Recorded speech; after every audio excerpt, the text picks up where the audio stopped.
네, 검찰 내부에서도 적잖이 당황을 많이 한 것 같습니다. 당황도 하고 좀 화도 검찰 내부에서 많이 난 것 같습니다. 2심 재판부가 일반 선거인들의 생각과 괴리된 판단을 했다. 라고 이렇게 발표를 했고요.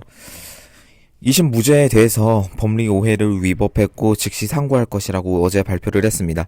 네, 여러분들도 저와 마찬가지로 굉장히 좀 화도 나고 좀 힘도 빠지고 좀 멍하신 분들도 계셨을 거예요. 저도 어제 라이브를 통해서 다 이야기를 말씀을 드리긴 했는데, 어, 진짜 형량 감소? 이 정도는 솔직히 생각은 하긴 했어요. 반반이다. 그리고 제가 일반 영상에서도 이재명 2심 재판에 대해서 결과가 어떻게 나올지 모르겠다. 반반이다라고 계속해서 말씀을 드렸는데, 솔직히 말씀드리면 무죄 3개 다 쟁점이 다 무죄가 나오는 거? 그거에 대해서는 솔직히 말씀드리면 상상을 못했습니다. 이거는 저쪽에서도 똑같이 그렇게 생각을 했을 것 같아요. 무죄라고? 다 무죄라고? 이거는 솔직히 정말 깜짝 놀랐고 거기 계신 분들 반응이나 현장 반응도 똑같이 느꼈을 거예요. 11월 달에 어, 그 위중교사 관련해서도 그 위중교사 1심에서도 똑같은 상황이 벌어졌거든요. 여러분 그렇기 때문에 지금 여러분 어, 윤석열 대통령님 복귀밖에 답이 없습니다. 제가 볼 땐 윤석열 대통령님 복귀밖에 답이 없고요.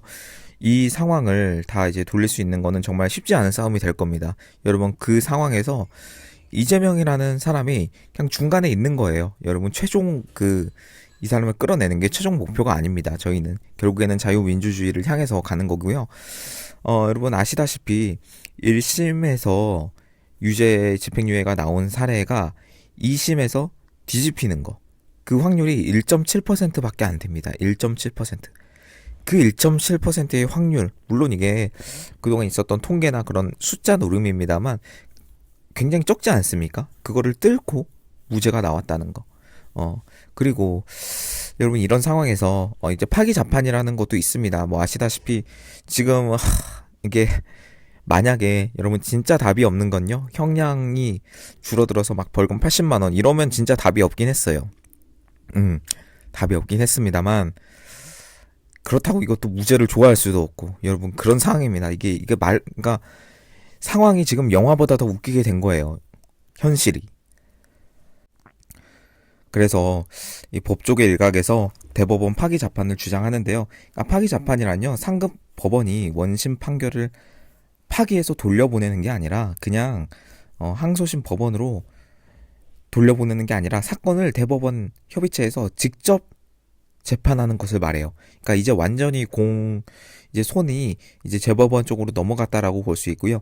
이걸 할지 안 할지는 모르겠습니다, 여러분. 할지 안 할지는 모르겠습니다만, 뭐 1.7%의 확률도 뚫었는데, 파기 재판의 확률도 없다고는 말씀드릴 수 없겠습니다만, 이것만 너무 희망적으로 가지고 볼 필요는 저는 없어 보입니다. 개인적으로 이거는 없어 보이고 지금 이거를 해야 되는 건요. 사실 국민의힘이에요. 국민의힘에서 압박을 해야 돼요. 나경원 의원이 뭐 그나마 제일 먼저 말씀해 주시긴 했습니다. 이재명 특혜 판결이고 지금 억지로 법리를 꿰맞춘 판결이고 지금 보시면 대법원 판결은 3개월 이내에 해야 된다. 오래 끌 이유가 없다. 이게 백현동 발언이 의견 표명인지 사실 적시인지에 따라 유무죄는 즉시 바뀔 수 있고 2심 판단은 명백히 법리 오해에 해당한 것이기 때문에 대법원에서 정리될 것이다. 라고, 그러니까 이런 것을 국민의힘에서 직접 빨리 나와서 진짜 해야 됩니다. 지금 모든 국민의힘 의원들이 나와서 이거를 압박해야 됩니다. 여러분 지금 지도부를 믿을 건 당연히 아닌 것 같고요. 지금 이렇게 나경원 의원이나 뭐 윤상현 의원이나 움직여주시는 의원들이 있는데 그런 분들이 더 많이 압박을 해야 되고요. 뭐 나머지 분들도 해야 된다고 생각합니다. 여러분 지금 적잖이 정치계나 뭐 법조계나 굉장히 충격이 있기 때문에 이 사태를 좀 어떻게 다시 한번 해결해 나갈 수 있는 그런 발판을 삼았으면 좋겠고요. 뭐 그게 최선이죠. 그런데 그 무죄 판결이 있기 하루 전에 뭐 여당 지도부, 국민의힘 지도부는 처음으로 기각을 언급했는데요. 기각을 언급하는데 거기서 복귀 시 임기 단축을 개헌하겠다. 뭐 이런 식으로만 말을 하고 있기 때문에 여러분 지도부의 희망을 걸지는 마세요. 지도부의 희망 걸었다가는 저희만 분통이 터지고요. 더 힘들어질 겁니다. 여러분 그게 아니고 그냥 일부 의원들 일부 의원들에 대해서 그렇게 생각을 할 뿐이다. 그 정도로만 이해해 주시면 되겠습니다. 여러분 지금 뭐 무죄가 나와서 많이 낙담하신 분들 계실 텐데요. 뭐 저도 어제까지는 그랬습니다만 지금은 괜찮습니다. 지금은 다시 한번 일어날 계기로 삼고 힘을 가지고 다시 한번 헌법재판소, 중요한 건 헌법재판소니까요. 여러분 우리의 목표가 이재명 유죄가 아니었습니다. 목표는 윤석열 대통령님 복귀였고요. 자유민주주의 체제 수호였습니다. 그렇기 때문에 여러분 낙담할 필요가 여러분 없는 게, 첫 번째로 여러분 보수 대결집에 다시 한번 계기가 될 것이라고 봅니다. 지금 3월 1일 날 엄청난 인파가 모였고 그 이후 3월 말, 지금 언제 여러분 눈 떠보니까 3월 말이에요. 이걸 지나면서 우리가 다시 한번 정신을 차릴 수 있는 그런 계기가 되지 않았나 여러분 생각합니다. 무조건 희망을 말씀드리는 게 아니고요. 여러분 이렇게 이어가면서 결국 말씀드리는 것처럼 지금 선고가 뭐 3월 14일 날 나온다. 또 21일 날 나온다. 28일 날 나온다. 이러다 계속 여러분 여기까지 온 거예요. 결국 이번 주도 없을 거라고 많은 예상이 됩니다.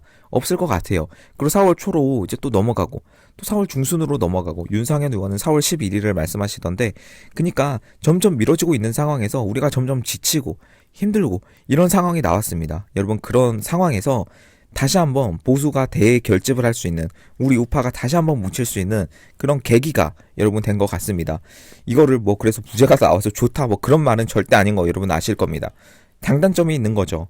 지금 국힘 내에서도 이런 상황에 대해서 찬반 토론을 하던 게 얼마나 부질없는 짓인지 여러분 똑똑히 깨달았을 거라고 생각합니다. 제발 국힘이 먼저 정신 차려서 더 압박을 해줘야 됩니다. 의원들 한 명 한 명 나오는 게 얼마나 큰지 몰라요. 남태령에서도 그렇지만요. 그리고 여러분 헌법재판관 8인도 분명히 생각을 받았을 거라고 봅니다. 어떠한 이게 무죄가 나온다 라고 이 헌법재판관들도 느꼈을 거라고 봅니다. 우리가 그냥 좀 기존에 뭐 각하나 기각을 계속해서 주장을 하셨던 정형식 재판관, 그리고 조한창 재판관, 김복형 재판관은요, 저는 기각으로 결심을 굳힐 가능성이 있다고 봅니다. 이번 사례를 보고요.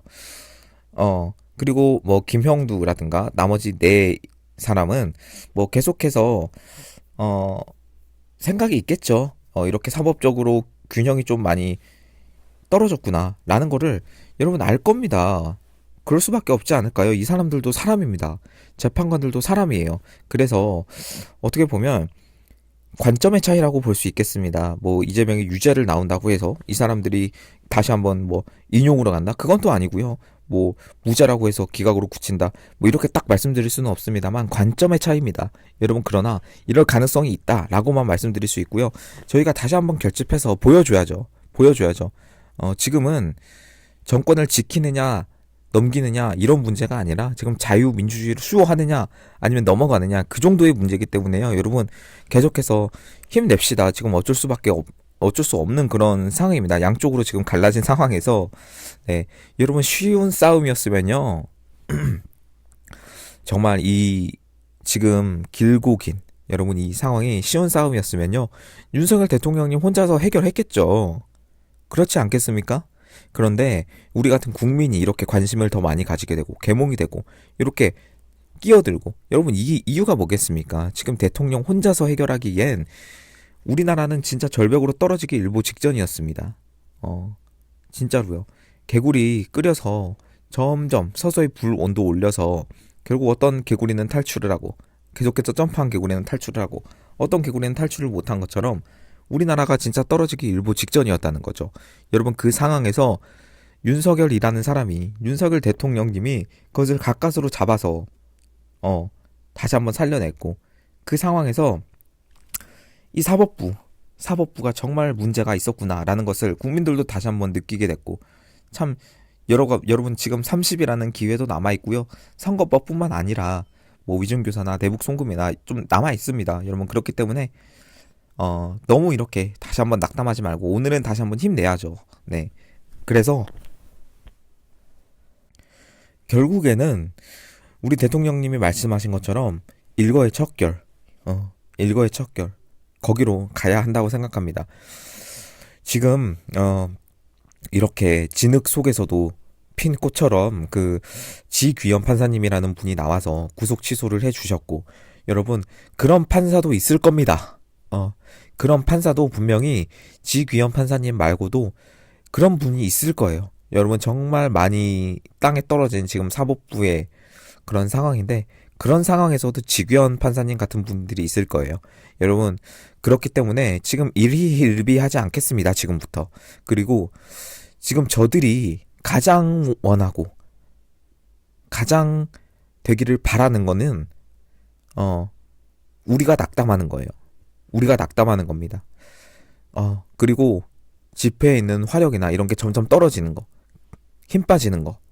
그들이 가장 바라는 게 그게 아닐까요? 제가 다른 정황, 그런 것까지는 여러분 딱 이렇게 100%다라고 말씀은 못 드리겠는데요. 저들이 가장 원하는 거에 우리가 힘 빠지는 게, 그거는 100% 맞습니다, 여러분. 길어봤자 한 달입니다. 지금 여러분들 얼마 안 남았고요. 조금 더 어떻게든 파이팅을 해보겠습니다. 저부터 먼저.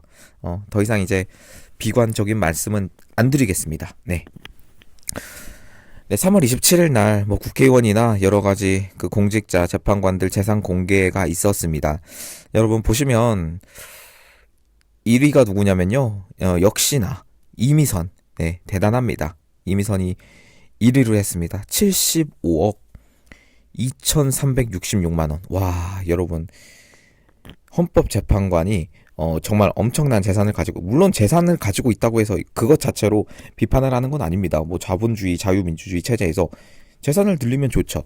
그러나 여러분 이미선의 의혹은 뭐 말씀 안 드려도 아실 겁니다. 뭐 아실 거기 때문에 여기서는 더 이상 말씀드리진 않겠고요. 여러분 꼴찌 재판관이 김복형 재판관이에요. 김복형 재판관 7.5억으로 네, 꼴찌 재판관을 김복형 재판관님이 하셨고, 여러분 보시면 지금 이것만으로도 뭐 예측을 뭐 재산만으로 예측을 하긴 좀 그렇지만 이런 상황이고, 지금 우리가 계속해서 믿을 만한 분 김복형 재판관, 네, 김복형 재판관님 한번 끝까지 믿어보고요. 이번에 한덕수 총리 기각 때에 나온 의견 분명히 보셨을 겁니다. 마은혁을 임명하지 않아도 되는 법리적인 이유로 판을 깔아주셨고, 여러분 그렇기 때문에 마은혁 임명에 대해서 이제는 버틸 수 있는 그런 힘이 생긴 거예요. 한덕수 총리도. 그러나 지금 민주당에서 한덕수와 최상목을 동시에 탄핵하겠다 이런 식으로 계속해서 겁박하고 있는 상황에서 여러분 지금 한덕수 총리는요 200석으로 해야 된다라고 버텨야 됩니다. 전에는 150석으로 어떻게 됐는데 모든 막 언론과 민주당과 막 몰아붙여가지고 150석으로 됐는데 이제는 200석이라고 버티면서 할 수밖에 없죠. 여러분 지금 그럴 수밖에 없습니다. 한덕수 총리한테 계속 힘을 실어줄 수밖에 없고요. 여러분 지금 상황이 굉장히 좀 엄중하게 돌아가고 있는 거 여러분 보실 겁니다. 상황이 4월 이제 넘어갈 것으로 예측이 되면서 4월로 넘어갈 것이라고 예측이 되면서 계속해서 발악이 나올 거예요. 여러분 지금 전국적으로 일어나고 있는 사태에 대해서도 많이 촉각을 기울여서 보고 계실 텐데, 네. 여러분 조금만 더 힘을 내봅시다. 네, 힘을 내보고, 여러분 그리고 이거는 조금 한 3일 전 이야기인데요. 많은 분들이 좀 의아하셨을 거예요. 트럼프가 이야기해서 한국 정부가 신뢰하기 어렵다 라고 한 거에 대해서 신뢰하기 어렵다라고, 그럼 미국이 우리를 어떻게 생각하는 것이냐라고 생각해 보실 텐데, 여러분 이게 사실 일기 때 이야기예요. 트럼프 일기 때. 그때 문씨 대통령 대통령 빼겠습니다. 문씨 정권에 있었던 일인데요. 그러니까 트럼프가 그때 한 이야기인데요. 많은 분들이 좀 실망하신 분들이 있어서 다시 한번 짚고 넘어가겠습니다. 일기 재임 때 한국 정부는 유능하지도 않고 신뢰하기도 어렵다. 그리고 정확히 이렇게 했어요. 이 트럼프 주니어가 밝힌 내용인데, 문 씨에 대해서 무능하다, 무능하다라고 그런 표현을 썼다고 합니다. 그때 뭐 미국이 주도하는 질서에 대해서 지지하는 표명을 하지도 않았고, 굉장히 그 부분을 트럼프가 민감하게 받아들였다라고 이렇게 덧붙였다고 합니다.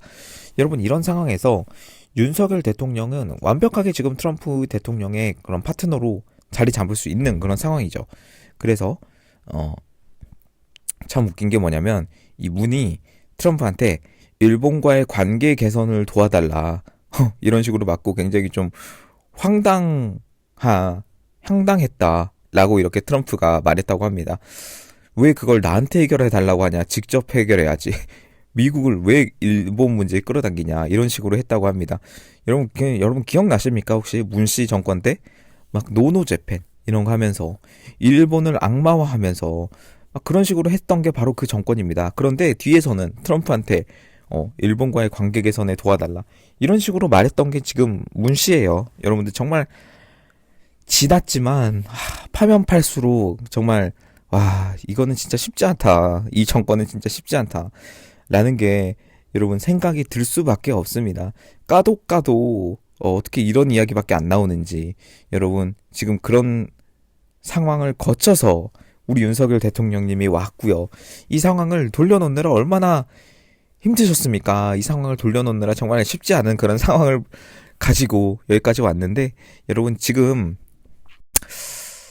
제가 볼 땐요, 조금 더 이제 큰 상황들, 이재명과 그리고 이 친문 계열에 계속해서 갈등이 있었습니다.